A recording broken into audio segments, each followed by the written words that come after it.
ভাই, আমি তোমার কাছে মাফ চাই, ক্ষমা চাই, আমি তোমার হাত থেকে মুক্তি চাই। তুমি তুমি আমার কাছ থেকে চলে যাও। তোমার তোমার তোমার তোমার তোমার কাছ থেকে আমি তোমাকে তো আমি কখনো এখনই জমি কিনে দিতে হবে। এর একদিন আমাকে নিয়ে গেছিল জলসিঁড়িতে, এখনই জমি কিনে দিতে হবে।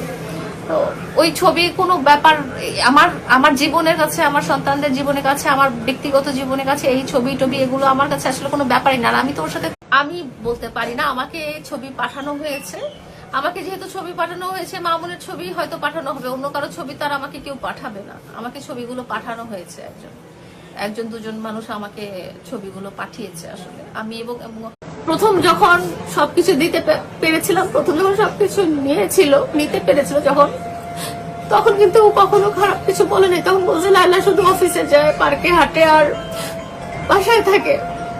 কিন্তু যখন আমি প্রিন্স মামুনের কাছ থেকেও মুক্তি চাই, তার পরিবারের কাছ থেকেও মুক্তি চাই, উনি যেন আমাকে রেহাই দেন। আমার ওনাকে দেওয়ার মতো আর কিছু নাই। আমি ওনার চাহিদা পূরণ করতে পারবো না। আমি ওনাকে জমি বাড়ি কিছুই রেখে দিতে পারবো না।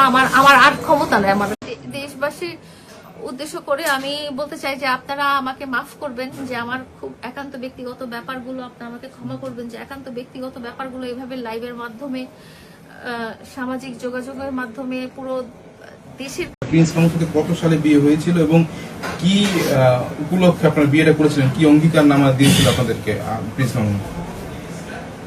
আমরা একসাথে সংসার করব, আমার বাচ্চারা একটা ফ্যামিলি পাবে, পরিবার পাবে, আমরা একসাথে থাকবো। সেই হিসেবে তার সুবিধাদি, তার অর্থনৈতিক সামাজিক সমস্ত সুবিধাদি নিয়ে উনি বলেছেন যে সংবাদ সম্মেলন করেই উনি বলেছেন যে উনি সিঙ্গেল, উনি বিয়ে করেন, এটা ভুয়া কাগজ, ভুয়া সেই এগুলো উনি নিজেই বলে। আমার প্রথম কথা হচ্ছে আমি আগে বাঁচবো, তারপরে অর্থ সম্পদ যেগুলো আছে সেগুলো নিয়ে যদি কখনো আইনের সহায়তা নিতে হয় সেটা পরবর্তী। আগে তো আমাকে এই জিম্মি দশা থেকে আমাকে আগে সরে আসতে হবে, আমার পরিবারকে আগে সরাই।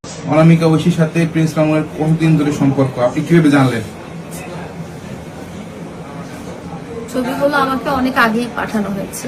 এটা এমন না যে ওই দিন আমি দেখেছি, মানে গত পরশুদিন আমি দেখেছি সেটা না।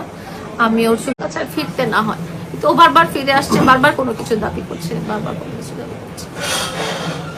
এখন বর্তমানে আপনি কি চাচ্ছেন? আমি চাচ্ছি আমি ওর কাছ থেকে মুক্তি চাচ্ছি, আমি বাঁচতে চাচ্ছি, আমার সন্তানদেরকে নিয়ে বাঁচতে